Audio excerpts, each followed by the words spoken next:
way to not stop. Yeah, so. I'm so glad you did. Me too. I'm so glad. We've never even really talked on the phone. No, and this was very unplanned until yesterday. Yeah. This was just kind of evolved, and that's kind of how my trip is I'm just kind of going with the flow and letting the universe guide me. I say my little mantra when I get on the road, and I'm like, okay, well, here we go. And so here I am. And your energy is wonderful. I'm jealous. So you're heading to Arizona. Yes, to Quartzsite. And then to Baja. Yeah. For at least 2 months, maybe 3 months. Nice, honey. And I'm just going to tour around. Hopefully I'll get down there the first week in February. I have a friend that's going to be in Laredo. And a friend that I know from Medford who moved up to Vancouver, and now she's going to go travel down there to be with family. But she's like, come, be with us. And so hopefully that'll work out. If not, I'm going to find hopefully a group of women to caravan with. And then, once I get down there, I'll probably split off on my own because I just really want to have some down, quiet time alone. But I'm trusting that I'm going to be seeing things and meeting the people that I'm supposed to be meeting because I still have stuff to learn. Right. Hi, Teresa. Sorry to fill you up. Happy Sunday, everybody. Yes, happy Sunday. Yeah, we're just here. It's cold. Very cold. 42 or 43 degrees, but it says with the wind chill, it feels like 34. Brr. So, yeah, it was pretty cold. But my friend that's traveling with me, we're getting a shower and got some good soup and having a cup of tea and a little break before we head out for the last about 3.5 hours. So, if you guys are doubting that you can heal, there's 2 people sitting here right now. Getting better. The people we're betting on that wouldn't make it. They were betting on us not to make it, and check us out, okay? Yeah. Still alive, still kicking, and still growing. We're here, and still growing. Still growing. Still evolving. I've evolved a lot in my journey. I evolved clear to where I have a whole different family because I found out that my family wasn't my family for my DNA. So I have a whole new life ahead of me. I'm hoping to eventually meet these people too. And it's freeing, isn't it? Yeah, it is. It is. I am feeling very validated. Lately, I've been feeling very validated. I've had a number of people that have known me. Well, I have a half a dozen people that have known me since I was a child. Wow. They know my background. They know where I came from. They know the things I grew up around. And they know the players.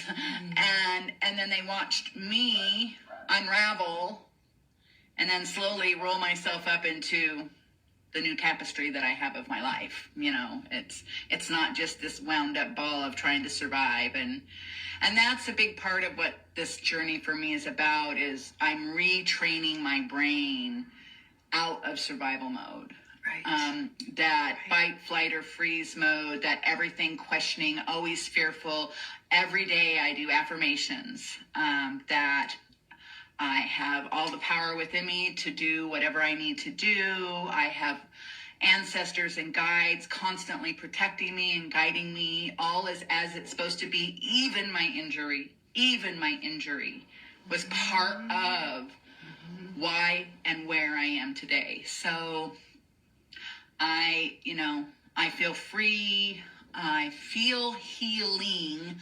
I still have symptoms, but that's not my focus. Right. That is not my everyday focus. It's not, I still have some of the triggers and symptoms, but when they come and I recognize what it is, and I take a breath and I pause for a minute and I go, well, I don't need that anymore. I don't need to protect myself that way anymore. Mm-hmm. And I'm not under that threat anymore. My EMDR was, besides using cannabis, that was the second most instrumental thing. The EMDR and having the same therapist for 5 years who really got to know me and who I was able to really be vulnerable with and feel safe with. and having a good physician who didn't push meds on me, and who recognized my story as truth, and who came right out and said, as far as I'm concerned, you're a miracle, because I don't see people like you. Medical professionals don't see people who on their own come off all those kind of medications and get their life turned back around. They just don't see it very well. Wow. They see people unravel and end up in the psych ward, and then they're put back on medications, and then the cycle starts back up, because for those of us who've done this, it takes a commitment and a determination to go, the medications are a big part of the problem of my dysregulation, and I need to find out what's underneath all of that without covering it up. Now, the cannabis, for me, that I don't feel that it's a cover up. For me, it helps regulate and bring homeostasis. I am not checking out. Right. I'm not getting high and just going, I am regulated. Right. It calms my nervous system down. It helps my focus. It helps my sleep. And it has allowed me, like we were discussing, to do the work, to not be so wound and stuff. And so it's allowed me to do a lot of work. Right. A lot of work. Right. So. Slows the brain down. Yeah. So here we are, the two of us, having some soup and having some tea and visiting and enjoying. It's kind of a sunny day. Clouds are coming in and windy. It is windy. It is windy, but grateful we got to have a hot shower, and this might be my last shower for a few days, unless I want to pay at a truck stop, which that will happen too. So. Well, I'm grateful you're here. Thank you for talking to you guys. This is living proof right here. Nice to see you. Hey, Alice. Hi, Alice.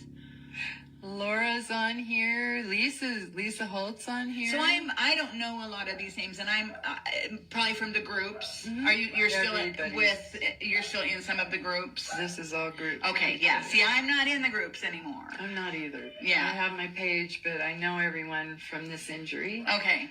Yeah. I have a few cousins that are on my page. Other than that, everybody's injured. Okay. So. Okay. Yeah, my page. Well, I have two pages. My Debbie Mayberry, my personal page, and there's lots of people there. But my new travel page, there's some of you guys following my travels, but I think quite a few kind of dropped off because they're just not ready for this. There's some people that watch, and I think that it's just hard for them to see people picking themselves up, and they're not able to yet. I was there. Yet, you guys. Yet. If it hasn't happened, it doesn't mean it won't. Right. It doesn't mean it won't. Right. Hi, Michelle. I mean, literally, we're both walking miracles. Yep. We are. Yep. We should have been dead. Oh, yeah. I attempted suicide a couple times. So, the fact that I'm here as a and not completely out of my frickin' mind and deranged like I was back in 2016. Right. See, I remember you. When I came on the scene, you had just started filming. So I've been following you all these years. And I was angry and bitter and dysregulated and angry and bitter and dysregulated and angry and bitter and dysregulated. So you were angry? Oh my God. I was bitter? So, fuckers. And were you dysregulated? Yes, very dysregulated. I think Debbie was angry, dysregulated. Yeah. But I kept forging forward. I mean, every day, one of my saving things, my saving characteristics within my spirit is I've always had an attitude of gratitude. Yeah, even in the worst. Even when I go back, which watching like on my YouTube page, going back and seeing some of those early years is painful to watch that woman. Oh, I can't. I can't very much either. It's just too painful. I go back and I love her and say, wow, you made it. That's really Yeah. awesome. That's really awesome. You did great, but even in those of the worst, I was grateful. I'm grateful if I had a shelter, and there were times that my shelter was a tent for 7 months. I was in a tent. I was grateful if someone gave me a bed to sleep in or a couch to be in, and I was grateful if my truck worked, or I was grateful for my dog Shasta, who I'm rolling without. And yeah, me too. This is the first big journey that I've done without her, and I really was feeling it a little yesterday. I was really feeling it, but she's with me. Her spirit's with me. Oh heck yeah! She's not in pain anymore either.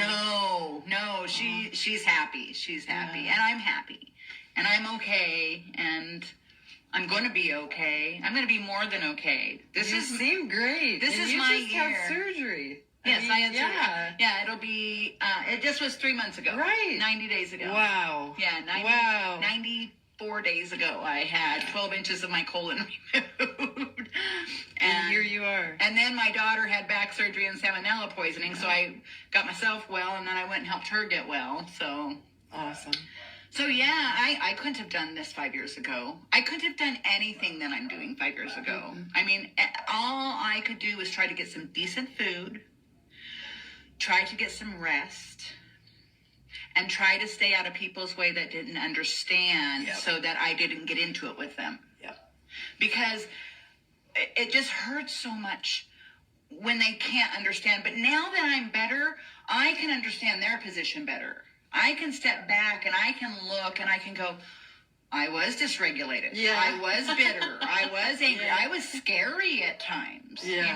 I was frightening to the people that knew me to be a peaceful, loving, gentle spirit. Maybe excitable, but not as dysregulated like I was. And not, I mean, even there for a couple months. There was like 3 months when I first jumped off of a milligram of Xanax. And that first 3 months, I mean, I did some really crazy things. I mean, I drove my truck through a pot field, and I had a gun held to my head, and got beat up by a tire iron, and ended up in the hospital twice, and, made all kinds of threatening remarks, and not physical, but just, hatred. I was hateful. I was hateful and spiteful and angry.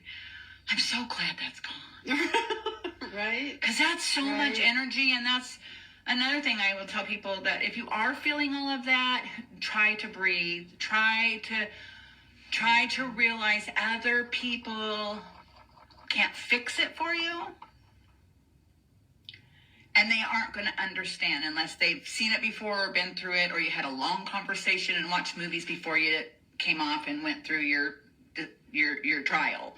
But people don't understand it. It's just, they just don't. Mental illness is scary because people don't understand it. And it does make us mentally ill when we come off those medications, or if we've been on them and had them commingled with so many different others, it changes our brain chemistry, and we don't act like ourselves.